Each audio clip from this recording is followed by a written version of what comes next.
السلام عليكم اعزائي المتابعين، معكم الناشط المدني مصطفى العراقي رئيس فريق صحتك التطوعي.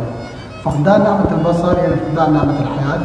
بعد اكتمال اجراء الفحوصات الطبية للطفلة اليتيمة عفاف من قضاء الشرقات تبين ان تعاني من جرثومة داخل عينها.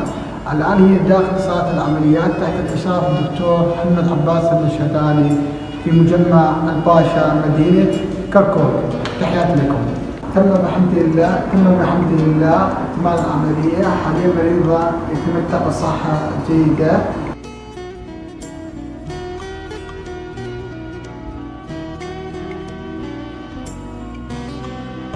من مجمع الباشا من مدينة كركوك، اليوم أكملنا مبادرتنا مع الطفلة عفاف، أجرينا لها العملية، كفلنا كل شيء الحمد لله، وانتظرونا إن شاء الله الأسبوع القادم مع مريض آخر إن شاء الله من مدينة كركوك. تحيات لكم الناشط المدني مصطفى العراقي رئيس فريق صحتكم التطوعي، أتمنى لكم الصحة والسلامة.